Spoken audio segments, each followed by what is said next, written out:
Recipe ನೋಡಾಕತ್ತಂತ ಎಲ್ಲ ನನ್ನ ಅಕ್ಕ ತಂಗಿಯರಿಗೂ ನಿಮ್ಮ ಮನೆ ಮಗಳಾದ ಲಕ್ಷ್ಮಿ ಆರ್ ಮಾಡುವ ನಮಸ್ಕಾರಗಳು ಫ್ರೆಂಡ್ಸ್. ಇವತ್ತಿನ ರೆಸಿಪಿ ಏನು ತೊಗೊಂಬಂದಿನಿ ಅಂದ್ರೆ ಕ್ಯಾಪ್ಸಿಕಮ್ ಕರಿ ಚಪಾತಿ ಜೊತೆ ಸೂಪರ್ ಕಾಂಬಿನೇಷನ್ ತೋರಿಸ್ಕೊಡ್ತೀನಿ, ನೋಡ್ಕೊಂಬನ್ನಿ. ಬೇಕಾಗಿರುವಂಥ ಇಂಗ್ರೀಡಿಯೆಂಟ್ಸು, ಒಂದನೇದಾಗಿ ಕ್ಯಾಪ್ಸಿಕಮ್ ಈ ರೀತಿ ನಾನು ಹೆಚ್ಚಿಟ್ಕೊಂಡಿನಿ. ಆಮೇಲೆ ಈರುಳ್ಳಿ, ಹಸಿಮೆಣಸಿಕಾಯಿ, ಟೊಮೊಟೊ, ಶುಂಠಿ ಬೆಳ್ಳುಳ್ಳಿ ಪೇಸ್ಟು, ಆಮೇಲೆ ಮೊಸರು, ಶೇಂಗಾ, ಆಮೇಲೆ ಗೋಡಂಬಿ, ಕಸ್ತೂರಿ ಮೇಥಿ, ಒಣ ಕೊಬ್ಬರಿ, ರೆಡ್ ಮೆಣಸಿಕಾಯಿ, ಎಣ್ಣೆ. ಇವಾಗ ಹೇಗೆ ಮಾಡೋದಂತ ನೋಡ್ಕೊಂಬನ್ನಿ. ಈ ಫ್ಯಾನ್ಗೆ ನಾನು 2 ರಿಂದ 3 ಚಮಚ ಎಣ್ಣೆ ಹಾಕೋತಿದ್ದೀನಿ. ಎಣ್ಣೆ ಬೇಕು ಅಷ್ಟೇ ಮಾಡ್ಕೊಳ್ಕತ್ತೀನಿ. ಈಗ ಇದ್ರೊಳಗೆ ನಾನು ಶೇಂಗಾ ಹಾಕೋತೀನಿ. ಶೇಂಗಾ ಚೆನ್ನಾಗಿ ಹುರ್ಕೊಳ್ಳೋಣ ಎಣ್ಣೆಯಲ್ಲಿ. ಮಸಾಲೆ ಇನ್ನೂ ಹಾಕ್ತಾ ಇದ್ದೀನಿ. ಗೋಡಂಬಿ ಇವನ್ ಸ್ವಲ್ಪ ಫ್ರೈ ಮಾಡ್ಕೊಂಡು ತಗೋಣ. ರೆಡ್ ಮೆಣಸಿಕಾಯಿ ಒಂದೆರಡು, ಇಷ್ಟು ರವಣ ಕೊಬ್ಬರಿ.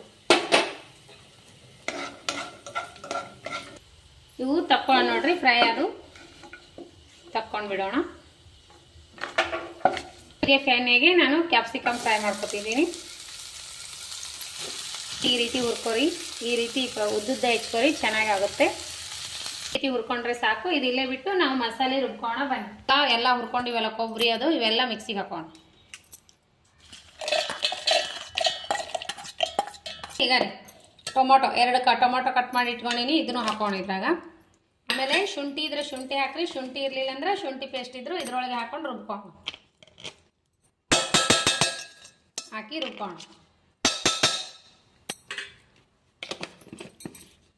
ಕರಿ ಮಾಡೋಕೆ ಎಣ್ಣೆ ಹಾಕೋಣ, ಪಾಣೆ ಹೊಡಿಲಿಕ್ಕೆ.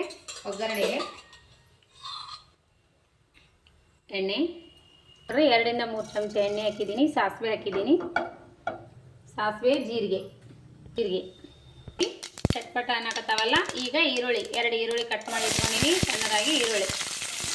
ಅದ್ರೊಳಗೆ ಒಂದೆರಡು ಉದ್ದುದ್ದು ಮೆಣಸಿಕಾಯಿ ಕಟ್ ಮಾಡ್ಕೊಂಡಿನಿ. ಅವು ಖಾರ ಇರಲ್ಲ ಕ್ಯಾಪ್ಸಿಕಮ್ಮು, ಹಾಗಾಗಿ ಖಾರ ಆಗಾಕ ಮೆಣಸಿಕಾಯಿ ಹಾಕೀನಿ. ಈಗ ನೋಡ್ರಿ ರುಬ್ಬಿರುವಂಥ ಮಸಾಲೆ ಹಾಕೋಣ. ಅದಕ್ಕೆ ರುಬ್ಬಿಟ್ಕೊಂಡಿವಲ್ಲ ನಾವು, ಈ ಮಸಾಲೆ ಇದಕ್ಕೆ ಹಾಕೋಣ. ಇದು ಸ್ವಲ್ಪ ಹಸಿ ವಾಸನೆ ಹೋಗೋವರೆಗೂ ಕುದೀಲಿ. ಕುದ್ಮೇಲೆ ಮಸಾಲೆ ಆ್ಯಡ್ ಮಾಡೋಣ. ಈಗ ನೋಡ್ರಿ ಇದಕ್ಕೆಲ್ಲ ನಾವು ಮಸಾಲೆ ಹಾಕೋಣ. ಇವಾಗ ಸ್ವಲ್ಪ ಹಾಕೋಣ. ನಾವು ಹಸಿಮೆಣಸಿಕಾಯಿ ಹಾಕ್ಕೊಂಡಿವಿ.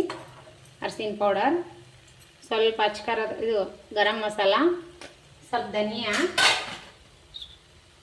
ಹಾಕೋಣ. ರೆಡ್ ಖಾರ ಹಾಕಿನಿ, ಅರಿಶಿನ ಪೌಡರ್ ಹಾಕಿನಿ, ಗರಂ ಮಸಾಲ ಹಾಕಿನಿ. ಇವ ಸ್ವಲ್ಪ ಕಸ್ತೂರಿ ಮೇಥಿ ಹಾಕೋಣ. ಆಮೇಲೆ ಸ್ವಲ್ಪ ಧನಿಯಾ ಪೌಡರ್ ಹಾಕೋಣ. ಧನಿಯಾ ಪೌಡ್ರು, ಆಮೇಲೆ ಕಸ್ತೂರಿ ಮೇಥಿ, ಅಚ್ಚ ಖಾರದ ಪೌಡ್ರು, ಗರಂ ಮಸಾಲ, ಅರಿಶಿನ ಪೌಡರ್ ಹಾಕಿನಿ. ಇವಾಗ ಸ್ವಲ್ಪ ರುಚಿಗೆ ತಕ್ಕಷ್ಟು ಉಪ್ಪು ಹಾಕಿ ಇದು ಸ್ವಲ್ಪ ಫ್ರೈ ಆಗೋಕೆ ಬಿಡೋಣ. ಮಸಾಲ ಕುದ್ದದಲ್ಲ. ಈಗ ಏನು ಮಾಡೋಣ ಅಂದ್ರೆ ನಾವು ಮೊಸರು ಆ್ಯಡ್ ಮಾಡೋಣ. ಗಟ್ಟಿ ಮೊಸರು, ಹುಳಿ ಇರಲಾರ್ದು ಮೊಸರು, ಇಷ್ಟು ಮೊಸರು ಹಾಕೋಣ.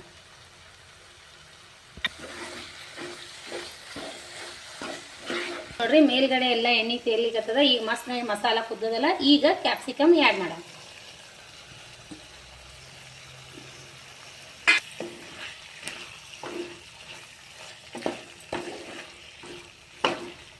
ಇವಾಗ ನೋಡ್ರಿ ಮೇಲ್ಗಡೆ ಕೊತ್ತಂಬರಿ ಉದುರಿಸಿ ಬಿಡೋಣ. ಮಸ್ತ್ನಾಗಿ ರೆಡಿ ಆಗ್ಯದ. ಅದೇ ಒಂದು ಹಿಡ್ದು ಸೂಪರಾಗಿ ರೆಡಿ ಆಯ್ತು ನೋಡ್ರಿ. ಕ್ಯಾಪ್ಸಿಕಮ್ ಕರಿ ರೆಸ್ಟೋರೆಂಟ್ ಸ್ಟೈಲಿಯಲ್ಲಿ ಸೂಪರ್ ಬಂದದ. ಈ ರೀತಿ ನೀವು ಮಾಡ್ಕೊಂಡು ಊಟ ಮಾಡಿರಿ. ಚಪಾತಿ ಜೊತೆ, ಅನ್ನದ ಜೊತೆ ಸೂಪರ್ ಕಾಂಬಿನೇಷನ್. ರೊಟ್ಟಿ ಜೊತೆನೂ ತಿನ್ಬೋದು. ಮಸ್ತ್ ಅಂದ್ರೆ ಮಸ್ತ್ ಆಗಿದೆ. ನಾವು ಚಪಾತಿ ಮಾಡ್ಕೋತೀನಿ. ಈ ರೆಸಿಪಿ ಇಷ್ಟ ಆಗಿತ್ತಂದ್ರೆ ಲೈಕ್ ಮಾಡಿರಿ, ಶೇರ್ ಮಾಡಿರಿ, ನಿಮ್ಮ ಫ್ರೆಂಡ್ಸ್ ಫ್ಯಾಮ್ಲಿಗೆಲ್ಲ ಶೇರ್ ಮಾಡಿರಿ. ನಿಮಗೆ ಇಷ್ಟ ಆಯ್ತಂದ್ರೆ ನಿಮ್ಮ ಅನಿಸಿಕೆ ಅಭಿಪ್ರಾಯಗಳನ್ನು ಕಮೆಂಟ್ ಬಾಕ್ಸ್ನಲ್ಲಿ ತಿಳಿಸಿ. ನೋಡಿರಿ ಮಗ, ಟೇಸ್ಟ್ ಮಾಡಿ ಮಗ, ಸೂಪರ್ ಆಗಿದೆ ನೋಡ್ರಿ. ಚಪಾತಿ ಜೊತೆ ತಿನ್ಬೋದು. ನಾನು ಚಪಾತಿ ಮಾಡ್ಕೋತೀನಿ, ಹಿಟ್ಟು ನೆಂದಿಲ್ಲ ಹಾಗಾಗಿ ಬಿಟ್ಟಿನಿ. ಮಸ್ತ್ ಅಂದ್ರೆ ಮಸ್ತ್ ಆಗ್ಯದ ರೆಸಿಪಿ. ಟೇಸ್ಟ್ ಮಾಡಿ ನೋಡೋಣ ಬನ್ನಿ. ಟೇಸ್ಟ್ ಮಾಡೋಣ ಅಂತ. ಸೂಪರ್ ಆಗ್ಯದ ನೋಡ್ರಿ. ನೀವು ಮಾಡ್ಕೊಂಡು ಊಟ ಮಾಡ್ರಿ. ಮನೆ ಮಂದಿಗೆಲ್ಲ ಇಷ್ಟ ಆಗುತ್ತೆ. ಸೂಪರ್ ಬಂದದ. ಮಕ್ಕಳಿಗೂ ತುಂಬಾನೇ ಇಷ್ಟ ಆಗುತ್ತೆ. ಚಪಾತಿ ಜೊತೆ, ಅನ್ನದ ಜೊತೆ, ರೊಟ್ಟಿ ಜೊತೆ ಸೂಪರ್ ಕಾಂಬಿನೇಷನ್. ನಿಮ್ಮ ಅನಿಸಿಕೆ ಅಭಿಪ್ರಾಯಗಳನ್ನು ಕಮೆಂಟ್ ಬಾಕ್ಸ್ನಲ್ಲಿ ತಿಳಿಸಿ. ಇನ್ನು ಯಾರೆಲ್ಲ ಸಬ್ಸ್ಕ್ರೈಬ್ ಆಗಿಲ್ಲ ತಕ್ಷಣನೇ ಪಕ್ಕದಲ್ಲಿರೋ ಬೆಲ್ ಬಟನ್ ಪ್ರೆಸ್ ಮಾಡಿರಿ. ನೀವು ಸಬ್ಸ್ಕ್ರೈಬ್ ಆಗ್ತೀರಿ. ನಾ ಹಾಕುವಂಥ ರೆಸಿಪಿಗಳ ನೋಟಿಫಿಕೇಶನ್ ಸಿಗ್ತದ, ನೀವು ತಕ್ಷಣನೇ ನೋಡ್ಬೋದು. ಮತ್ತೆ ಮುಂದಿನ ರೆಸಿಪಿಯಲ್ಲಿ ಸಿಗೋಣ. ಯಾರೆಲ್ಲ ನನ್ನ ರೆಸಿಪಿ ತಪ್ಪದೆ ಬಿಡುವಿನ ಟೈಮ್ ತೊಗೊಂಡು ನೋಡ್ಲಾಕತ್ತೀರಿ ಅವರಿಗೆಲ್ಲ ತುಂಬ ಹೃದಯದ ಧನ್ಯವಾದಗಳು. ಲೈಕ್ ಕೊಡಲೇಬೇಕು. ನಿಮಗೆ ಇಷ್ಟ ಆಗಿತ್ತಂದ್ರೆ ನಿಮ್ಮ ಅನಿಸಿಕೆ ಅಭಿಪ್ರಾಯಗಳನ್ನು ಕಮೆಂಟ್ ಬಾಕ್ಸ್ನಲ್ಲಿ ತಿಳಿಸಿ. ಮತ್ತೇನು ಮುಂದಿನ ರೆಸಿಪಿಯಲ್ಲಿ ಸಿಗೋಣ ಫ್ರೆಂಡ್ಸ್. ನಮಸ್ಕಾರ, ಬಾಯ್.